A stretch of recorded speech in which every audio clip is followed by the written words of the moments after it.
Sou eu pra que o grande reino receba. Programa Mães Amorosas. Programa de responsabilidade do Ministério de Mulheres Evangélicas de Caetité.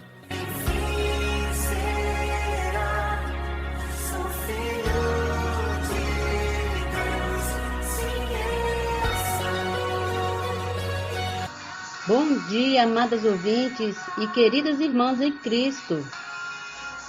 Está iniciando o programa Mães Amorosas, o Ministério de Mulheres da Igreja em Caetité.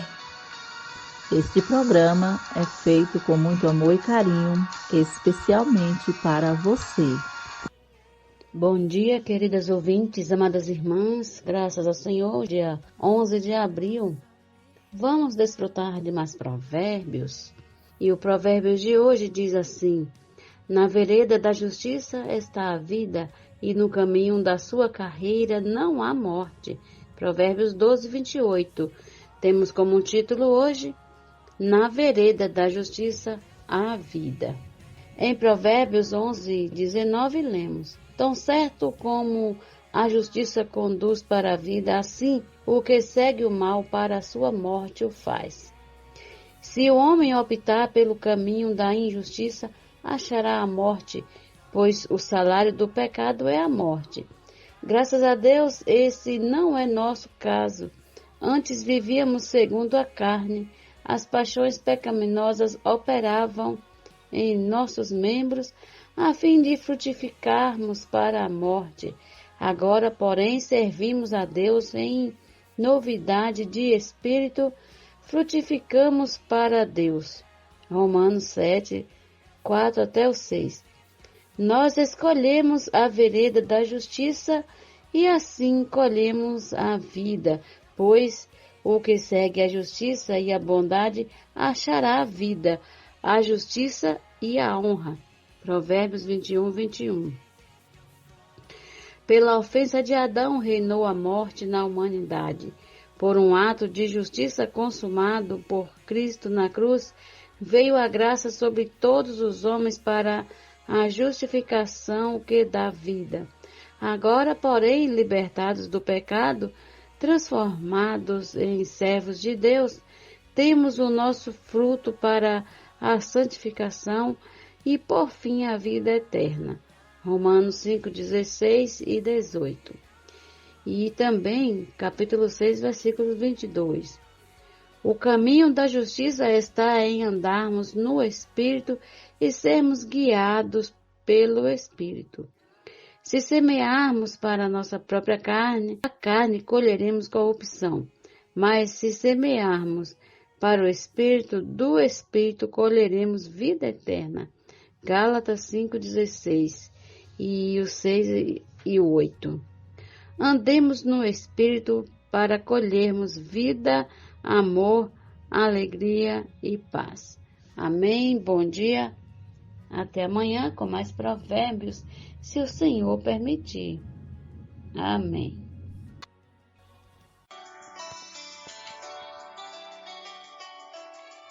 Alimento diário. Série Vida e Edificação. Autoria Pedro Dong. Leitura Maraísa Garcia. Levantar antes de qualquer outra coisa. Faça uma respiração da vida. Invocando profundamente o nome do Senhor Jesus.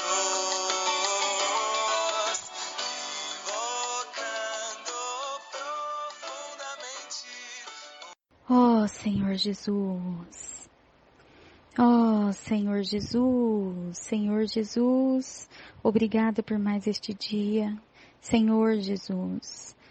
Ó Senhor, te rogamos que o Senhor venha nos alimentar mais esse dia, nos alimentar da Tua palavra, da Tua vida. Ó Senhor, muito obrigada. Senhor Jesus. Amadas, hoje vamos ler o livro do volume 6, O Enviado de Deus, Vamos ler com oração. A nossa luta não é contra o sangue e a carne, e sim contra os principados e potestades, contra os dominadores deste mundo tenebroso, contra as forças espirituais do mal, nas regiões celestes. Senhor Jesus, sabemos que a nossa luta não é contra o sangue e a carne, contra nenhuma pessoa, Senhor Jesus, mas contra o seu inimigo. Senhor Jesus, nos ajuda nessa luta, Senhor, diariamente. O título é O Senhor está conosco. Olha que riqueza. O Senhor está conosco. Obrigada, Senhor. O Evangelho de João relata-nos que a multiplicação dos pães aconteceu perto de Tiberíades, uma cidade que o rei Herodes construiu e nomeou em honra ao imperador Tibério. Naquele dia, Jesus ainda não tinha ido ter com os discípulos que partiram de barco sem ele. O mesmo episódio está descrito no livro de Mateus, mostrando que Jesus despediu as multidões e disse aos discípulos que tomassem um barco e fossem para o outro lado. No Evangelho de João vemos que os discípulos navegaram cerca de 5 ou 6 quilômetros. De repente, eles viram Jesus se aproximar e ficaram amedrontados, porque Jesus não veio num barco, mas andando por sobre o mar. Sabemos que o mar representa o mundo dominado por principados e potestades liderados por Satanás. A epístola aos Efésios revela que existe uma luta na esfera espiritual. As notas referentes a esse versículo, na versão King James atualizada, ressaltam que o sistema mundial é controlado por uma hierarquia angelical caída. Os dominadores do mundo das trevas controlam todos os sistemas das nações. Assim é o mundo em que vivemos. Senhor Jesus! O Evangelho de João relata que o mar estava agitado. Como vimos, o mar representa o mundo. O barco representa a igreja, que está ao mundo, mas não faz parte dele. Nós estamos no mundo, mas não somos do mundo. O barco está sobre as águas do mar, mas as águas não estão dentro do barco. Se a água do mar entrar, o barco afundará. Por isso, não coloquemos coisas do mundo na igreja.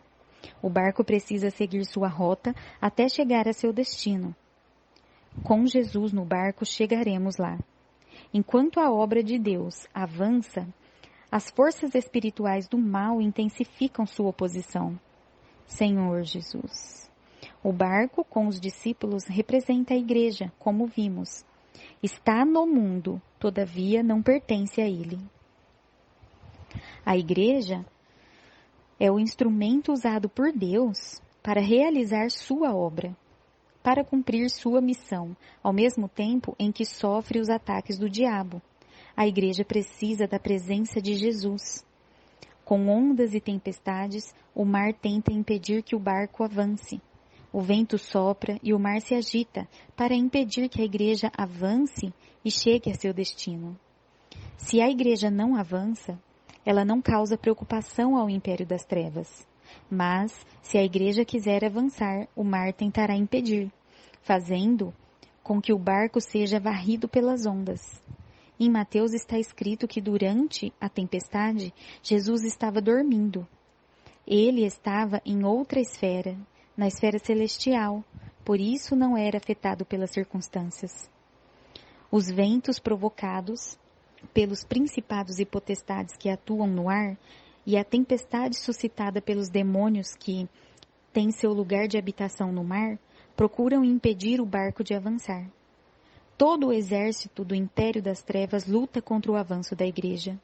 É por isso que surgem os ataques do inimigo, pois ele quer frustrar o progresso da igreja. O inimigo quer assustar-nos, mas não fiquemos atemorizados, porque Jesus está dormindo dentro do barco. Quando despertado, ele nos disse: homens de pequena fé, eu estou aqui. O Senhor sempre está conosco. Aleluia! O vento do mundo é sempre contrário ao avanço do barco. Por isso, não nos enganemos. o mundo nunca nos ajudará. Em meio a ondas e ventos fortes, Pedro também andou por sobre as águas. Ele sempre foi uma pessoa impulsiva. Ele quis andar sobre as águas e pediu isso ao Senhor. Jesus disse-lhe: vem. Então, Pedro saiu do barco e caminhou sobre as águas. Ao reparar na força do vento, teve medo. Sua fé foi embora e ele começou a afundar. Com isso, aprendemos que jamais devemos atentar para as circunstâncias e sabemos que isso não é fácil. Diante de uma situação de pressão, quem não é influenciado por ela? Quem não esmorece? Todos fraquejamos. Entretanto, precisamos aprender a viver pela fé cada vez mais. Não fiquemos amedrontados pelas ameaças e oposição do inimigo. O Senhor está no barco. Podemos ficar tranquilos, porque Ele está conosco. Oh, glória a Deus! Aleluia! Escreva a frase que mais tocou seu coração. Destaque os pontos-chave e ore de acordo com ela. Tenha um lindo dia. Terra fértil será meu coração, que a palavra tenha fruto em mim, como a chuva que traz o florescer. Bom dia, amadas irmãs, queridos ouvintes. Louvamos ao Senhor por mais uma quinta-feira, onde nós podemos desfrutar da Tua Palavra. Eu quero ler para você o ponto 1 da imersão, que diz assim: ser preenchido com a verdade para estar imersos na glória de Deus, visa a unidade gloriosa de Deus com o homem. Um dia, o Pai propôs convidar o homem para participar dessa glória, viver na mesma alegria em que vivia o próprio Deus triuno. Ponto número 3 diz assim: a glória não é algo apenas para o futuro. Hoje mesmo estamos vivendo nela. Moisés tinha intimidade com Deus, experiência que também podemos ter por meio da palavra. Praticando a imersão na palavra, vamos conhecendo Deus e desenvolvendo intimidade com Ele. Vamos ler o versículo proposto, 1 Coríntios capítulo 3, versículo 18. Ninguém se engane a si mesmo. Se alguém dentre vós se tem por sábio neste século, faça-se estulto para se tornar sábio. Aleluia! Louvado seja o Senhor! A glória é a própria pessoa do Senhor, né? Quando a glória aparece, é porque a presença dele está ali. E essa presença, ela vem com força também. O ponto número 2 diz que a força da glória trabalha para que sejamos uma unidade orgânica com Deus.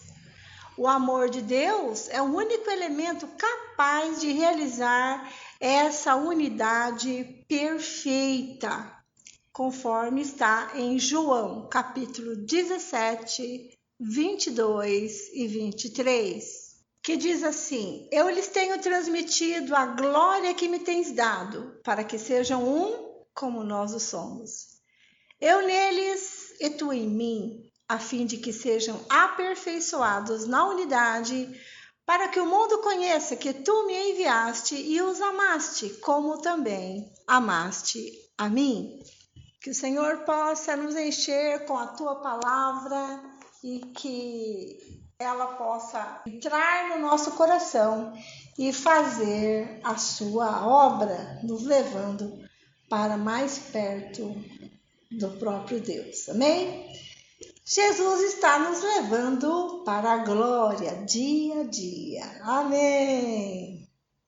Oremos ao nosso Deus. Senhor Jesus, nós te agradecemos porque o Senhor tem falado conosco. Passo a passo estamos trilhando esse caminho que nos leva para o reino. Senhor, a palavra fará a sua obra, então vamos mergulhar nessa palavra para podermos frutificar para Deus que está nos céus. Louvado seja o Senhor. Abençoa, Senhor, ricamente todas as famílias que estão nos ouvindo nesta manhã. Nós que somos os trabalhadores da última hora, estamos imersos na sua palavra e praticando-a. E assim, dia a dia, temos paz no nosso coração e o Senhor está executando a sua vontade na terra. Louvado seja o Senhor.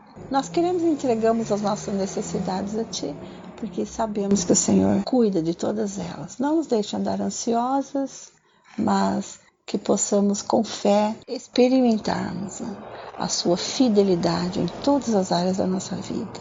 Aleluia. Louvado seja o Senhor.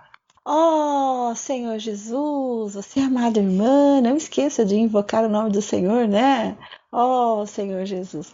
A gente nem precisa fazer lembrado, né? Porque o Espírito já nos ensina a invocar o Senhor, né? Oh, Senhor Jesus, essa é uma prática na nossa vida, é como respirar, né? Graças ao Senhor. O nome do Senhor está presente no nosso dia a dia. E também a palavra, né, do Senhor. Então, hoje vamos abrir as nossas Bíblias em Josué, capítulos 3 e 4, né? A passagem do Jordão, capítulo 3, versículo 1. Levantou-se, pois, Josué de madrugada, e tendo ele e todos os filhos de Israel partido de Sitim, vieram até ao Jordão e pousaram ali antes que passassem.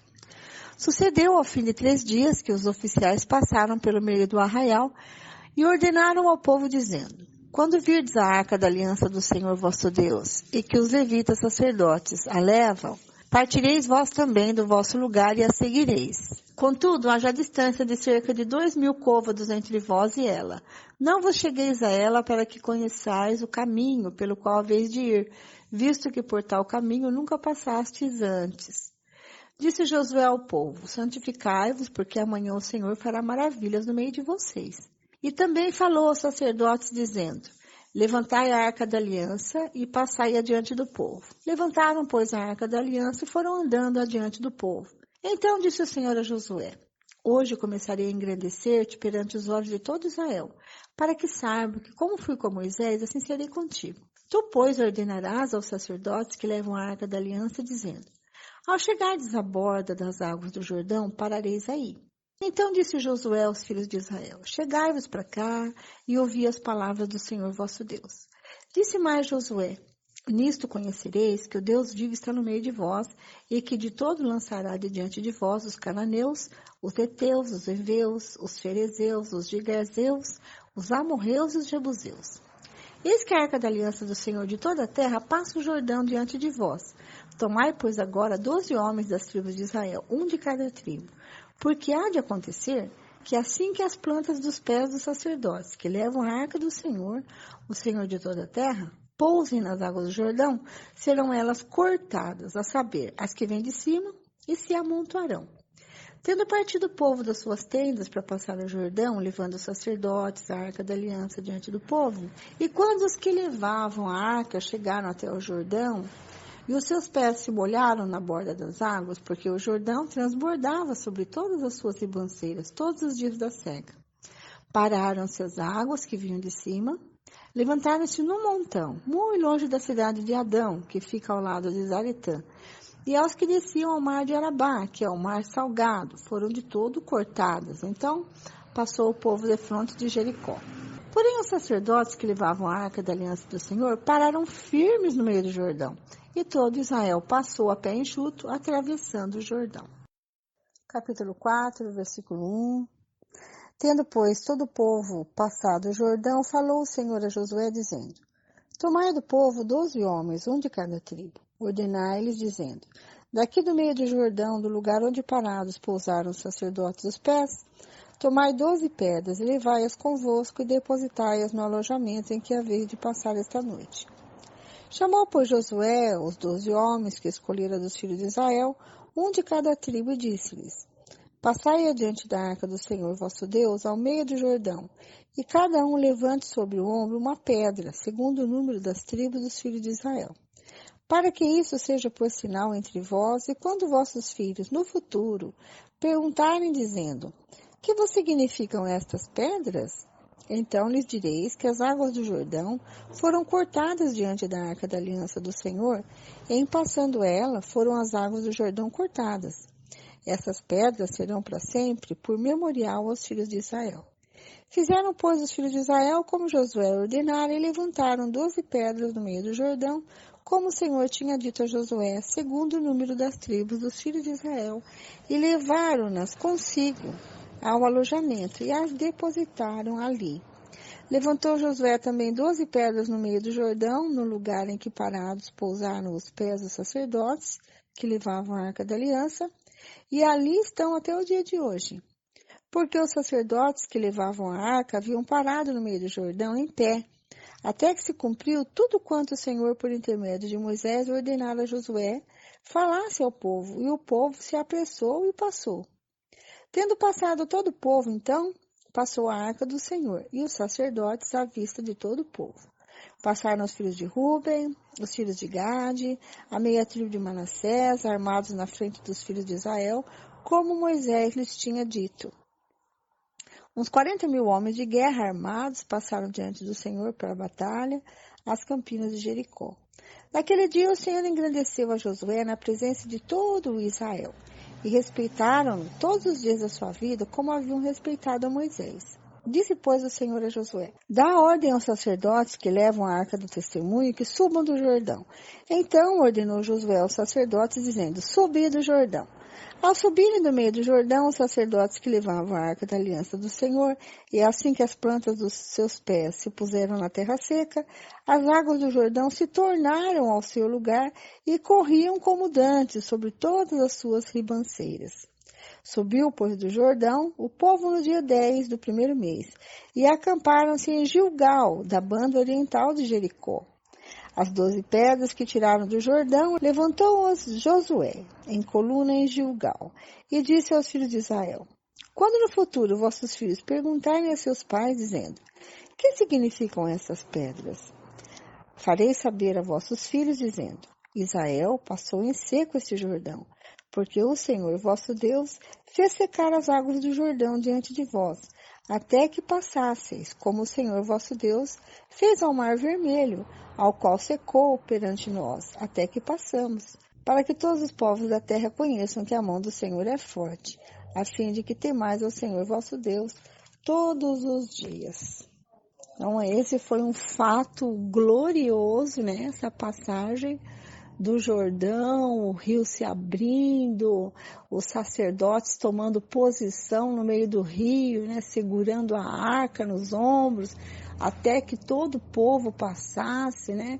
E eles passaram segundo as suas tribos, né? Primeiro passou a tribo de Ruben, depois os filhos de Gade e a meia tribo de Manassés, né? Aqueles que já tinham ganhado herança aquém do Jordão, mas eles iriam ser um modelo para as demais tribos, né?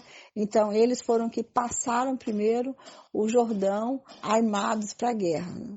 Depois seguidos das demais tribos. Então, você pode visualizar, né, que coisa maravilhosa aconteceu. E para que marcasse para sempre aquela passagem, né, a entrada na boa terra de Canaã, eles pegaram as 12 pedras que estavam no Rio Jordão, no meio do Rio Jordão, e deixaram em Gilgal como uma coluna ali, né? Para que os filhos deles pudessem ver que o Senhor tinha feito uma maravilha tão grande quanto fez ao abrir o Mar Vermelho, né? Então, aqueles que passaram pelo Jordão, somente Josué e Caleb, né? A família de Josué e Caleb, que era da geração que saiu do Egito, passou tanto pelo Mar Vermelho como pelo Rio Jordão, né? As demais, todos morreram no deserto, então só os jovens ali passaram o Jordão. Iriam contar às próximas gerações, né, o que o Senhor havia feito com abrindo o Jordão, eles passarem seco ali, né, pelo Jordão e entraram na boa terra de Canaã. Então aquelas pedras ficariam ali em Gilgal como um memorial, né? Isso é, para lembrar este grande feito do Senhor, né? Muito bem, ficamos agora com a nossa irmã Lene, que dará continuidade à leitura de hoje, e amanhã a gente está aqui, se Deus assim nos permitir. Deus abençoe vocês, até amanhã, se Deus quiser. Bom dia, irmã Vera, queridas ouvintes, graças ao Senhor, vamos continuar com a leitura bíblica diária. Hoje vamos ler Salmos capítulo 80, Provérbios capítulo 12, versículos 27 e 28 e o Evangelho de Lucas capítulo 14, versículos 7 até o 35. E começando com o Salmo, pedindo restaurações. Dá ouvidos ao pastor de Israel, tu que conduzes a José como um rebanho, tu que estás entronizado acima dos querubins, mostra o teu esplendor. Perante Efraim, Benjamim e Manassés, desperta o teu poder e vem salvar-nos. Restaura-nos, ó Deus, faze resplandecer o teu rosto e seremos salvos. Ó Senhor Deus dos exércitos, até quando estarás indignado contra a oração do teu povo? Dá-lhe a comer pão de lágrimas e a beber copioso pranto. Constituí-nos em contendas para os nossos vizinhos, e os nossos inimigos zombam de nós a valer. Restaura-nos, ó Deus dos exércitos, para resplandecer o teu rosto e seremos salvos. Trouxeste uma videira do Egito, expulsaste as nações e a planteaste, dispuseste-lhe o terreno, ela deitou profundas raízes e encheu a terra. Com a sombra dela, os montes se cobriam e com os seus sarmentos, os cedros de Deus. Estendeu ela a sua romagem até ao mar e os seus rebentos até ao rio. Porque lhe derribaste as cercas, de sorte que a vindima todos os que passam pelo caminho? O javali da selva a devasta, e nela se repartam os animais que pululam pelo campo. Ó Deus dos exércitos, volta-te a nós, te rogamos, olha do céu e vê, e visita esta vinha. Protege o que a tua mão direita plantou, o sarmento que para ti fortaleceste. Está queimada, está decepada, pereçam os nossos inimigos pela repreensão do seu rosto. Seja a tua mão sobre o povo, da tua destra sobre o filho do homem, que fortaleceste para ti. E assim não nos apartaremos de ti. Vivifica-nos e invocaremos o teu nome. Restaura-nos, ó Senhor Deus dos exércitos. Faze resplandecer o teu rosto e seremos salvos. Agora vamos ler Provérbios 12, 27 e 28. O preguiçoso não assará a sua casa, mas o bem precioso do homem é ser ele diligente. Na vereda da justiça está a vida, e no caminho da sua carreira não há morte. Agora o Evangelho de Lucas, capítulo 14, a partir do versículo 7 até 35. Os primeiros lugares. Reparando como os convidados escolhiam os primeiros lugares, propôs-lhe uma parábola. Quando por alguém fores convidado para um casamento, não procure o primeiro lugar, para não suceder que, havendo um convidado mais digno do que tu, vindo aquele que te convidou, e também a ele te diga, dá o lugar a este.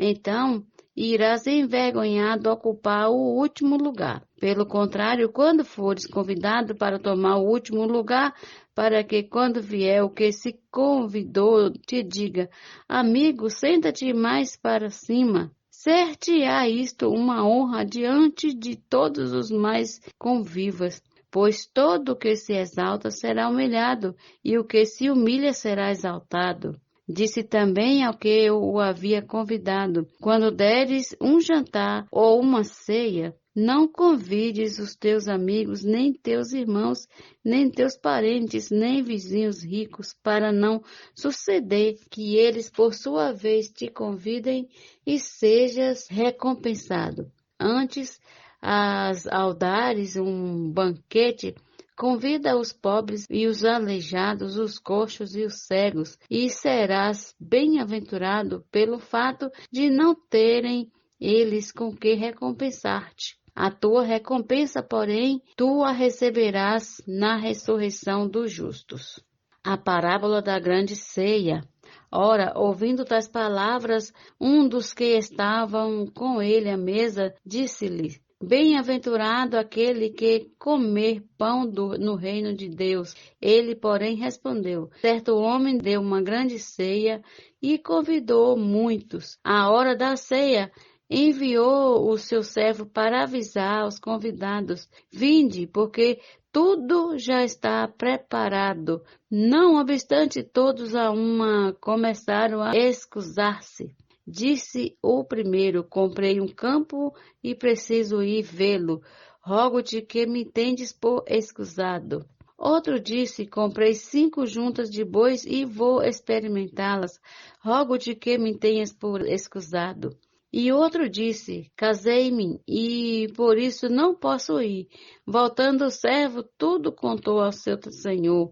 Então, irado, o dono da casa disse ao seu servo: Sai depressa para as ruas e becos da cidade e traze para aqui os pobres, os aleijados, os cegos e os coxos.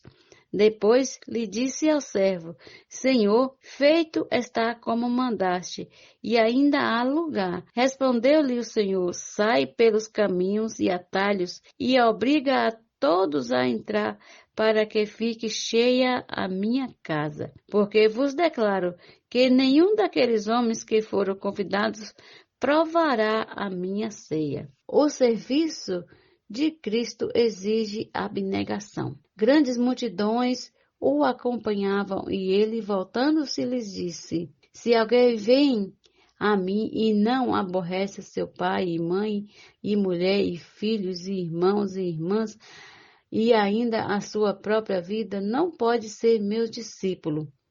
E qualquer que não tomar a sua cruz e vier após mim, não pode ser meu discípulo. Pois qual de vós, pretendendo construir uma torre, não se assenta primeiro para calcular depressa e verificar se tem os meios para concluir? Para não suceder que, tendo lançado os alicerces e não podendo acabar, todos os que a virem zombam dele, dizendo: Este homem começou a construir e não pôde acabar. Ou qual é o rei que, indo para combater outro rei, não se assenta primeiro para calcular se com 10.000 homens poderá enfrentar o que vem contra ele com 20.000? Caso contrário, estando o outro ainda longe, envia-lhes uma embaixada pedindo condições de paz. Assim, pois, todo aquele que dentre vós não renunciar a tudo quanto tem, não pode ser meu discípulo. Os discípulos, sal da terra. O sal é certamente bom. Caso, porém, se torne insípido, como restaurar-lhe o sabor? Nem presta para a terra, nem mesmo para o monturo, lançando fora. Quem tem ouvidos para ouvir, ouça. Amanhã continuaremos com mais uma leitura bíblica diária. Bom dia!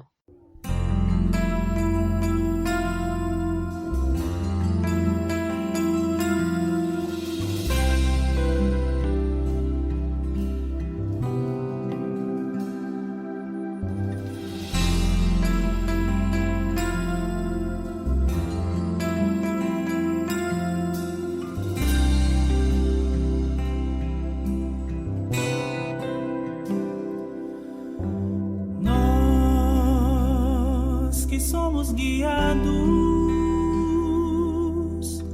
pelo Espírito de Deus.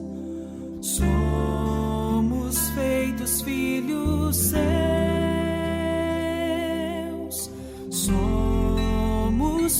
feitos filhos seus, pois não recebemos o espírito de escravidão para vivermos em pavor e inquietação, mas recebemos o espírito de filiação. Firmados, clamamos Abba, Pai. Firmados, clamamos Abba, Pai.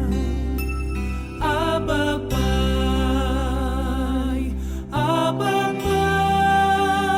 Pai. O próprio Espírito testifica que somos filhos de Deus. Abba, Pai. Abba, Pai. Como filhos podemos clamar.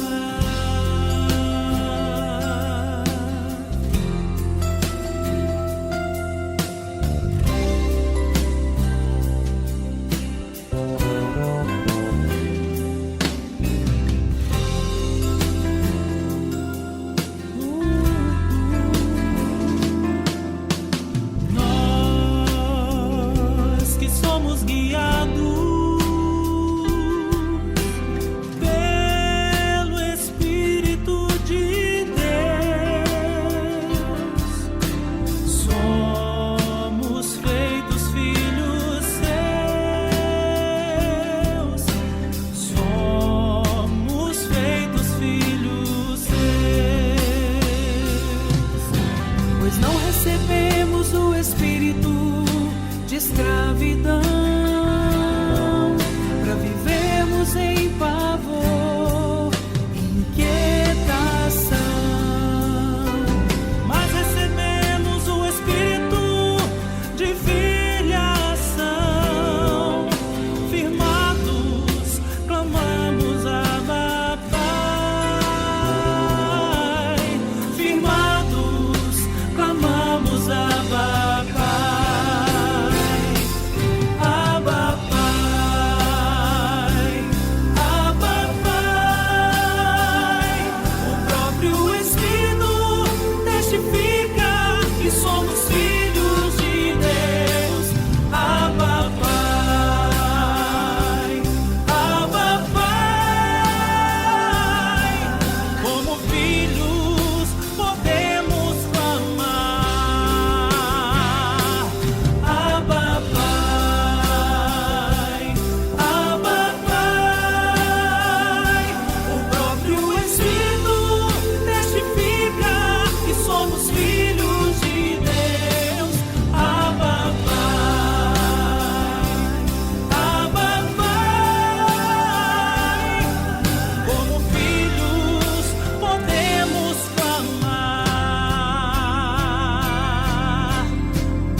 Somos filhos de Deus.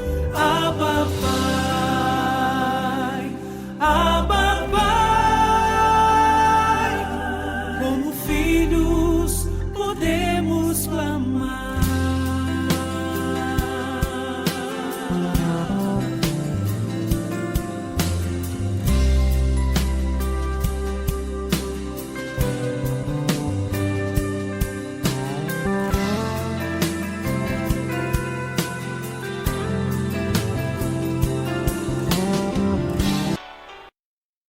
Posso orar por você, orar com você, por sua vida, por sua família. Somos mulheres de oração. Posso orar por você? Posso orar por você, orar com você. Está conosco nesta manhã nossa querida irmã intercessora Zeli Nobre e vai estar orando por nós. Obrigada, irmã, pela sua colaboração com o programa Mães Amorosas. Bom dia, amadas ouvintes, amadas irmãs do programa Mães Amorosas. Que as bênçãos do Senhor Jesus venham sobre a vida de cada uma de vocês neste dia. Amadas, gostaria de ler juntas com vocês na Bíblia o livro de Romanos, o capítulo 12 e o versículo 2, onde o apóstolo Paulo ele tem uma palavra para nós nesta manhã, onde ele faz para nós um alerta. Sabemos que Paulo, ele foi irmão, que serviu o Senhor Jesus de perto, Nós sabemos que Paulo, ele abriu mão do que ele era, das suas preferências, e ele teve uma mente, um coração totalmente renovado para servir a Cristo e ao nosso amado Deus. Então, no capítulo 12, e no versículo 2, ele nos diz assim: não vos conformeis com este século, mas transformai-vos pela renovação da vossa mente, para que experimenteis qual seja a boa, agradável e perfeita vontade de Deus. Nós sabemos que nós estamos vivendo dias difíceis, Mas que o apóstolo, ele nos dá um alerta. Não vos conformeis com estes século. Então, amado, o que nós estamos vendo, o que nós estamos vivendo, é para nós não conformar com tudo isso. Aí o versículo segue nos dizendo: mas transformai-vos pela renovação da vossa mente. Então nós precisamos ter uma mente transformada, precisamos ter uma mente renovada. Para que nós precisamos ter essa mente transformada, essa mente renovada? Ele fala que é para que experimenteis qual seja a boa, agradável e perfeita vontade de Deus. Então, se a nossa mente ela não for renovada, se a nossa mente não for transformada, nós não podemos experimentar qual é a boa e agradável e perfeita vontade de Deus. Por isso, nesta manhã, nós devemos pedir ao Senhor: ó Senhor Jesus, Senhor, nós não queremos, ó Pai, conformar com este século. Meu Deus, nós queremos te pedir que o Senhor venha transformar, que o Senhor venha renovar a nossa mente. Ó, para que nós possamos, Senhor, experimentar qual é a boa e agradável e perfeita vontade do Senhor. Só pela renovação da vossa mente nós possamos experimentar o Senhor todos os dias da nossa vida. Deus, por isso nesta manhã eu intercedo, ó Pai, por cada uma das nossas ouvintes. Ó Senhor Jesus, para que nós possamos ter a nossa mente renovada, para nós podermos buscar a Ti todos os dias como nosso alimento espiritual. Deus, essa é a minha oração nesta manhã, em nome do Teu Filho Jesus Cristo. Amém.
Quem que da igreja tem cuidado?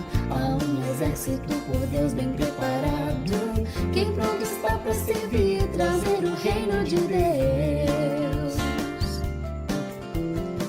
Com Cristo já não há lugar para indolência. Com alegria, entusiasmo e excelência.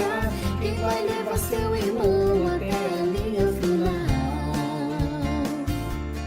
Eis-me aqui, não vou